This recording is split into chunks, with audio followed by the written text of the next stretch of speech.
Hey guys, and welcome to Gwent, the Witcher card game.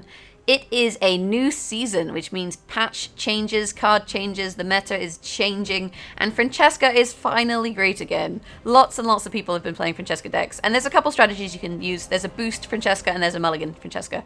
And in this video I'm going to be showing the boost Francesca strategy, though I will also show the mulligan strategy in the future, because, you know, why would I not play Francesca? I mean, I crafted her premium now, just because she's finally good. My name is actually Francesca, just to clarify the Francesca love that's going on here. But basically, Francesca got changed, so now you mulligan a card, and then you can choose any card from your deck to replace it with. So it's kind of like a targeted draw, and then you boost it by 3. So you targeted mulligan a card, draw something and boost it by 3. And there's a lot of different cards in this deck that, you know, do really well with boosting. Braenn, for example, she damages an enemy by the unit's power. So if you boost her, she's going to be dealing more damage. So if she got boosted, say, to 10 strength, she's then dealing 10 damage, which makes her a 20 strength card, which is, you know, pretty ridiculous. Toruviel, similarly, when your opponent passes, turn this unit over and boost 2 units on each side of it by 2. So it's a face-down ambush card, which means that unless it gets locked, it's not going to be flipped over, it's not going to be targetable, and any boosts that go onto this card are protected, as well as having the effect of boosting units on either side. So that's another good target for Francesca. Then, in terms of other ambush cards, we have Braenn. When an enemy appears, turn Braenn over and damage that enemy by 5 before its deployability resolves. So she flips over and damages a unit. And the thing is, now at the end of the turn, if they haven't played a unit and she hasn't flipped, she'll just flip anyway. So you still get the points that she has available, even if they don't play any more units. Then we have our Isengrim. This will allow us to play a bronze or silver ambush card from our deck, so we can target draw Braenn or Toruviel, depending on what we do with Francesca. We have Yorvith, deploy damage enemy by 7. Just removal is really good now because gold cards are now targetable. So having some removal in your deck is just very, very helpful. We have Avalak for some deck thinning, because ideally you want longer rounds in this deck because you're running Three-Head Dragoons, which every turn at the start of your turn boost a random little unit in your hand. So by drawing cards, you're making the rounds longer. And then we have Saskia, mulligan up to 2 cards in your hand, but choose any bronze cards from your deck to replace them and shuffle your deck. So you can use this to, say, get rid of, you know, first lights if we draw them, or to switch out certain bronze cards for certain other ones. Say maybe if we want Dragoons over Farseers, for example. That's what Saskia allows us to do. We have Kieran for lock. Ailerin, I call her Bailerin because she's Bay. She gets drawn whenever you play 5 elves, so she's deck thinning. Yavin gives us a little bit of card draw. And that's all of our silvers, I believe. Then we have the Hawker supports. We'll use these to boost units in our hand, such as Braenn or Toruviel. We have Three-Head Dragoons, which randomly boost units in our hand. And basically, if you have Farseers on the board, this is a new card, if a different ally or unit in your hand or deck is boosted during your turn, boost self by 2 at the end of the turn. So if I play a Dragoon and I have a Farseer out, then every time, because this is boosting every time, at the end of every turn, this Farseer is just gaining 2 points. So it starts off as an 8, but it gains 2 points every round that a boosting is occur. This doesn't stack, so, you know, if I had 2 Dragoons and they boosted 2 targets, the Farseer would only gain 2 points. It wouldn't trigger twice, for example, but that's what they're in here for. And we have 3 Elven Mercenaries, which we're going to use to thin our deck. Basically, Elven Merc, draw the top 2 bronze special cards in your deck, play 1 and shuffle the other back, so we can use these to draw first lights, which we can use to then find our bronze cards. That is the deck, and without further ado, I'm going to jump into a ranked game, and I'll showcase this deck in action for you. Humans have no place in Brokilon. We do what must be done. Okay, so we're up against Ithne, which might be control, special card control, which is not really very fun. In terms of our mulligan, you don't want to have 2 ambush cards. We have Braenn and Toruviel, which is pretty nice. We can get rid of this first light into Yorvith is good. A couple Elven Mercs is nice. I'll probably thin the Hawker support because we can find them with the Elven Mercs, and that blacklists us, which means we're more likely to get Dragoons, which we did. Kieran, Yavin, Toruviel, Braenn. This is, you know, this is not bad, all things considered. We have the kind of cards that we're looking for in our deck. So they're going first, which means if they are control, this puts them in a bit of an awkward spot. This is probably Braenn, which is actually totally fine. It just means that it'll shoot our Dragoon when we play it, but it won't kill it. So let's find out. There's Braenn. Braenn shoots it for 5, and we get our Dragoon. We could have locked it with Kieran. That actually would have been an option. But I do believe that, you know, I would have gotten shot before the lock happened. We can actually lock this Farseer. They're not currently boosting units, so this isn't a bad call. We'll play our own Farseer. We're going to play this on the back row, I think. I don't want to play it on the same row as the middle row because I don't want to stack it too much in case they're playing, you know, row control. But you do want to have enough units on one row that if you choose to play Toruviel this round, that, you know, you're going to get value out of her. Although typically, I generally play Toruviel in the later rounds. So Alza's Thunder on the Farseer. But the thing is, the Farseer is going to get boosted here. Like, it's going to be gaining points every round. So, you know, that's not bad. It's still not quite dead. And then we can start thinning with Elven Mercs if they do kill them. And every round that these Dragoons are out is, you know, a beneficial round for us. So I'm guessing we're gonna get zapped with Ithleen. Oof. Okay, that's an interesting strategy. It was double tremors, basically. I guess we just lock this. Although, the thing is, they're not regularly boosting, so I'm not sure if locking this is the right call at this stage, basically. We'll play a Elven Merc Storm is coming. into the Let's first enjoy light, the weather while we still into can. the rally, and we got a boost. And at this point, we're going to boost Braenn. I think once you get Braenn up to about 13 or so points, you're going to want to look to start boosting Toruviel, but for now, this is fine. I mean, the other thing we can do is we can mulligan a card. We have Francesca, so we could target draw something should we want it. But at the moment, I'm not convinced there's anything in the deck that we really need. We can play Kieran and lock one of the Farseers. That's not a bad play. It's a decent amount of tempo. The question is, you know, what are they going to play that we're going to want to lock, I guess, is what I'm kind of wondering here. Everything all right? So I think for now, we'll just continue to thin. Nice. Have strength. And you can see this row is kind of stacked now. Into the rally. Farseer. I'm going to put this on a different row. I don't want to stack rows too heavily. And then that pulled Ayla in because you saw we got 5 elves there. So pretty nice tempo play, all things told. And you know, even if we hadn't gotten 2 Elven Mercs, we should, I think, have had enough. 1, 2, 3, 4, 5. Yeah, we would have had enough elves to get Ayla in out. So the deck is now nicely thinned as well. I must re-examine the manuscripts.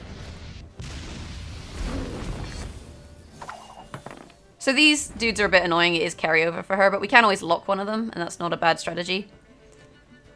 So let's do that. That's also going to give us a decent number of points. And we have Yorvith as well, so, you know, we have a 14-point play here. And you can see he also moves them to a different row. So if you want to try and row stack, you can use it to clear your own units. I don't think I have anything I can do about this Skellige Storm. Like, we are just going to be taking damage here. So maybe it's worth giving up this round, in which case we should play Yavin. We don't have any special cards left, so we can just draw this Hawker support. That is the only risk with Yavin in this deck, is obviously you're only using it to draw a unit. But all in all, this is fine. I wonder if they'll pass. They should pass. Like, the fact that I've played my spy means they should pass. Oh, interesting. Interesting. So they played their own spy. I'm not that far behind is the thing. This is kind of my issue, is I'm not far enough behind that. Like, I could still play into this round. So maybe we play into this round. They do have a little bit of carryover. So we're going to have to play into the next round. The thing is, I am taking 2, 3, 4 damage per turn. And he's going to die, which means like the damage I was taking is no longer going to be getting negated by the boost. Although, actually, we'll get 4 damage from this. So we can afford to play this round, I think, if we want to. In which case, we maybe pop the Earth Elemental, or we mulligan the support. Let's mulligan the support and see what we can draw. So we will mulligan our Hawker support. And then we have a target draw. So we can get Saskia, Isengrim, Avalak, Morin. I think we take Avalak here. It gives us like longer rounds, so it gives us options. And like we're gonna be fairly even here, so she's gonna have to play more cards anyway. Oh Jesus, these tremors are getting kind of annoying. I'm gonna be honest with you. Not so fun, not so fun. We can kill one of these. If we kill this, she gets less carryover. So maybe we do that this turn. I think that's probably a wise choice. I honestly haven't played against a deck like this, so I'm kind of winging it a little bit. If she passes, we can go 1 card down and win, which is actually kind of worthwhile. So I don't think that she'll pass. So I think we're kind of in control of when this game ends. Like, we have a lot of options as well. We could play Avalak and Toruviel and use that to win this round, and then try and use Braenn as a win condition for a final round. Like, you don't need both of these necessarily.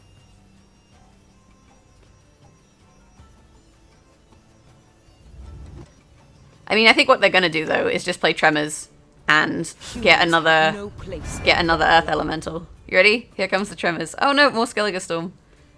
That's an interesting choice.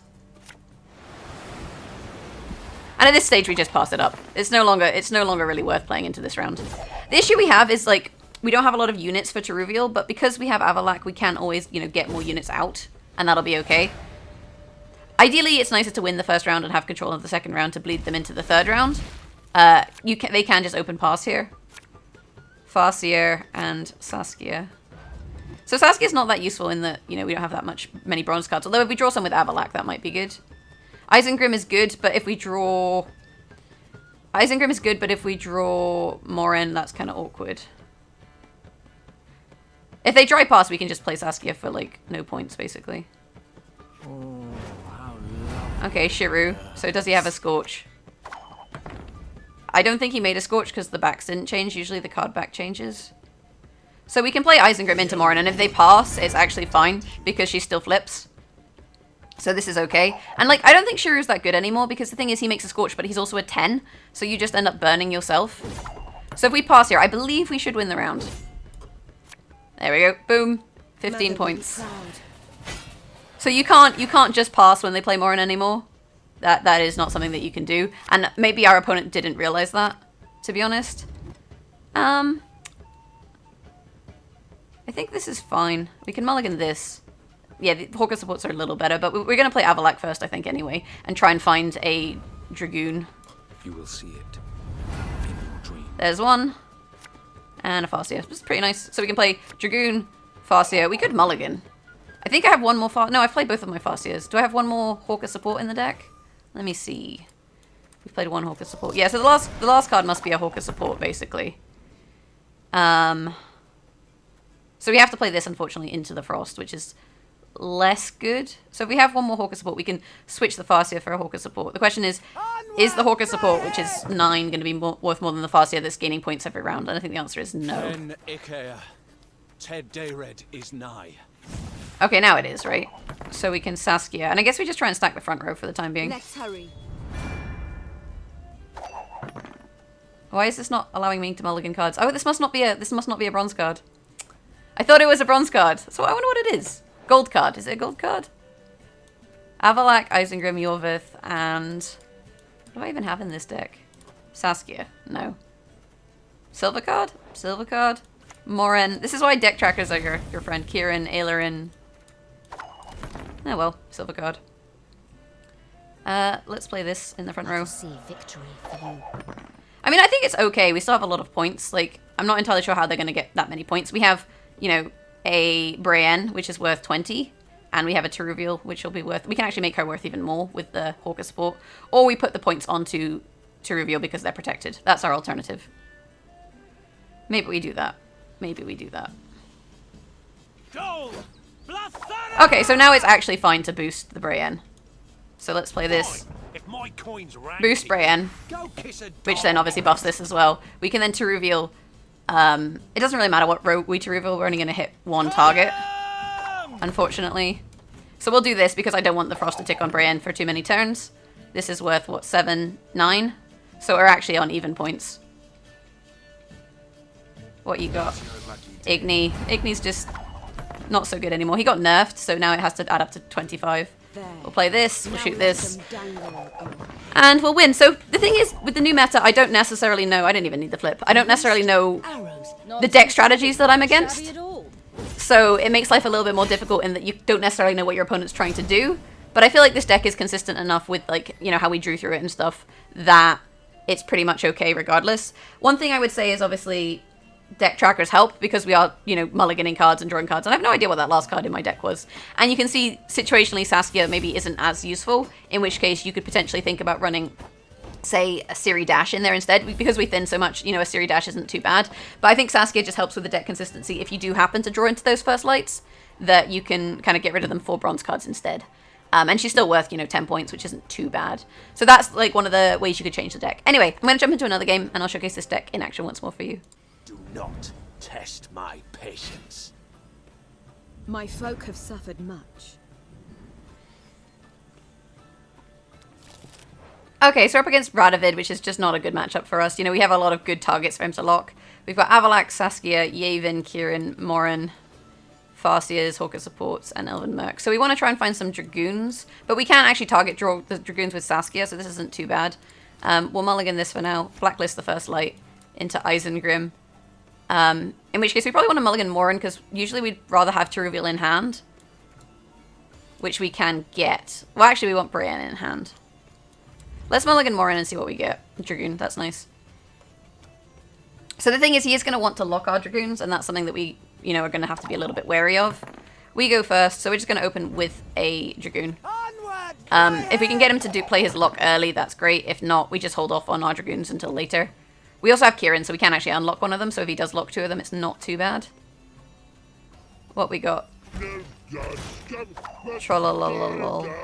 So every turn, at the start of your turn, he gains 2 armor. So basically he's going to try and stack armor on Trollolol, and then once he's stacked armor on Trollolol, he's going to absorb it onto another unit. That's kind of the strategy that's involved here. We'll play Saskia then. Hold the lines! And mulligan both of our Farseers, I think. We can always draw one later, but I think, you know, we're better off maybe stacking our hand with Dragoons, because we can find the Farseers with the first lights, like that's quite likely. So this is okay, I think.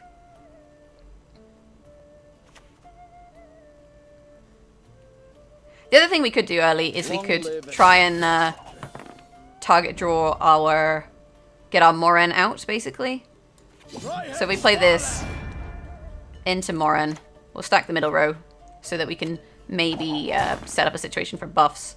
And then we'll play this. And it does mean if he plays something that, you know, if it has armor, we'll remove the armor. But then he might play something that gets buffed when it has its armor removed. And that's exactly what happened here.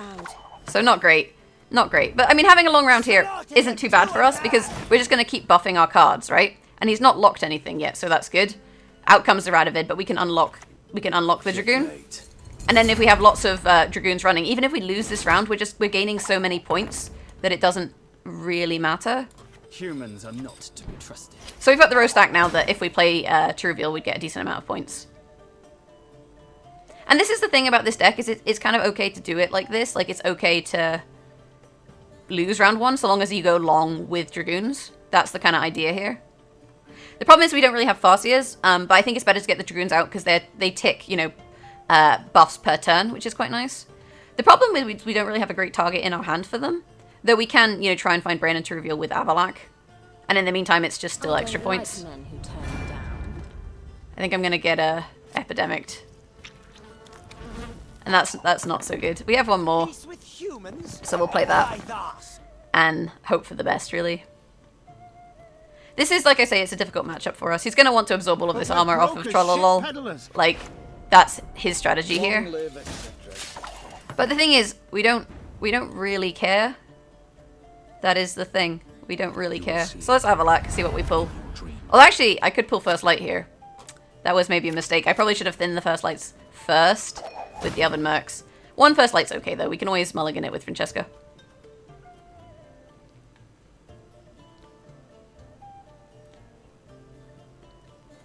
And I think we probably mulligan it with Francesca first before we start thinning, because then we can get Braenn in hand, which is going to give us, you know, a butt ton of damage, basically. So he's going to take the armor off of that and become huge. The thing is, like, he should just pass, right? He's far enough ahead that he should just pass, but I don't think that he will. I think that he's kind of feels committed to the round, basically. So I don't think that he'll pass. So we'll mull that, and we'll pull... I think we pull Braenn here, so that we have a target for the buffs. We also got Ailerin, so we're not too far behind. We're like 20 points behind. Okay. He should probably pass. Who takes an interest in cobblers? No. Yeah, and I think at this stage, you know, he just actually gave us 11 points, so he's kind of kept us in the game. I was going to say at this stage we're basically done and we should play Yavin and just pass. He's still 10 points ahead. Yeah, I think we just call it. Although if we had like a... Do I want First Light or Yorvith? I think I want Yorvith. Although I was going to say if we had like a Skellige Storm, you know, it wouldn't be such a nice point to pass, because we could just wreck his front row. We don't have it though, so let's just leave it at that. And it's not been ideal really. Like he did manage to deal with our Dragoons, but when you're up against Radovid, that's just what happens, you know? That's just kind of how it goes. And there's not an awful lot you can do about it. We can mulligan this First Light, which is nice, and then we can thin our deck with our Elven Mercs. There's Toruviel, which is a fantastic draw, because we can now start, you know, spotting buffs onto her. To arms! Okay, so he's got some sort of officer in his hand, which means probably Stennis. These guys, they gain armor and they get boosted if you have an officer in your hand. Basically, they gain extra armor and a boost. So we know that he has an officer. Officers are like Kaedweni sergeants, I believe, or Stennis. And I have no idea what Stennis does in the current patch, because I have not played against this kind of strategy. Is that troll? Yeah, so he's just going to be gaining armor this whole time, which is going to make life hard for us. But maybe what we can do... Everything all right? ...is kill it, or kill whatever he puts the armor on with Braenn. So I think we can afford to stack Braenn here, because he's going to have a very stacked unit, basically. Like, he's going to have one fat stacked unit. Told you so, you idiot. We maybe should have been stacking the back row rather than the front row. But we can actually always put Yorvith there, so it's okay. Everything That was a all right? low point play.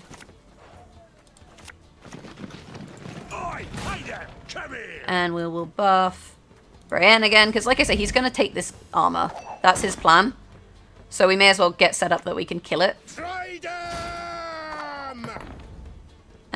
Then I guess we play the last boost. Again, on to Braenn. But the thing is, I need to keep a win condition for the final round. So maybe we hold on to Yorvith for this round. Okay, 46. This is still fine. We have a... what is this, like 36 point play here? This is 6, 7, 8, 9, 10, 11, 12. So we're actually on 50, right? That's a 12 point play, so we're technically on 50. I think he's going for the 2-0 though. The problem is we do need to get value out of the Braenn, so I need him to absorb that armor sooner rather than later. Because we don't have a good target for Yorvith. Because, like, we can Yorvith armor off of something, you know, but that's not really going to help us that much. I guess we have to do it. We'll put him in the back row, which gives us more points. If we shoot this, he can't pull 21 armor. He pulls 14. It's probably fine. He's going to target that guy for the armor anyway. The problem is if he leaves it too late, like if he does it last, we can't respond with Braenn. So this is kind of where I'm a bit concerned. Although, I guess if we take the armor off, he's going to take 8 instead. This is where things are a bit tricky. But we do have 6, 7, 8, 9, 10, 11, 12, 13, 14. He just didn't go for it. I'm surprised. I am very surprised. Okay, now our 18-point Braenn is a little bit more risky because we have a target for it. I'm surprised he didn't absorb the armor. Maybe he didn't have anything he could do it with. Okay, so we can thin with Elven Merc. I think we just hold on to this. Like, we don't want to mulligan into a first light. I mean, I guess it only loses us 1 point, but still. Have strength, my love. I guess it's going to give us a Farseer. Yeah, put her in the back row. We're just, like, not stacking the rows, really. That is our objective here. The problem is he's probably not going to play anything worth a lot of points. Oh, this isn't actually too bad. Play the top low bronze or silver unit in your deck and give it 5 armor. Deploy gain 5 armor. So we just kill this. Boom! Dead. You didn't see that one coming, did you, bitch? Okay. Oh, shit. Decoy Stennis. So, 19 to 27. What's his last card? What's his last card? One of these, probably? Dark clouds gather over to Play a bronze or silver tactics card from your deck. Shuffle the others back. Horn. Oh, feels bad, you guys. Feels bad. I've never played against armor before, so I had no idea what was going on, but I think that was a pretty close game, you know. He should have passed earlier in the first round. I think if he'd passed earlier in the first round, he allowed us to kind of get our buffs out. And, I mean, we were against Radovid, so it does make life more difficult because we don't want to get locked. But I guess that's a strategy I gotta try out. That's the strategy I gotta try out. And this is the thing I love about the patch at the moment, is everything is new, everything is exciting, you know, everything is a bit different. I lost 3 rank points, damn. Damn, you guys got freaking wrecked. You can see, obviously, we're still climbing. We've started again. But yeah, so that is Boost Francesca. I'll do Mulligan Francesca within the next week. I'll maybe look into some armor out of it as well, just for you guys. A little bit of Stennis the Menace. But if there's other decks you'd like me to try out, you know, discard can be. I know people are playing as well. Let me know in the comments below. Let me know what you think of this deck in the comments below. I definitely think, you know, if you wanted to make changes to this deck, you could potentially maybe cut Saskia for maybe something like Ciri, in which case maybe you'd want to put more thinning into the deck, things like Roach. These are kind of the options that you have. You know, it's definitely a deck that there is room to kind of... There's wiggle room, should we say. And that's definitely something that's worth looking into. So if you've liked this video, hit that thumbs up button. And you can always subscribe to the channel for more Gwent content. Sorry, I've been away. I've had some personal issues to be dealing with, and so I haven't been able to make videos, but hopefully we'll be a bit more consistent in the near future. Thanks for watching. Have a fantastic day, and I'll catch you guys next time.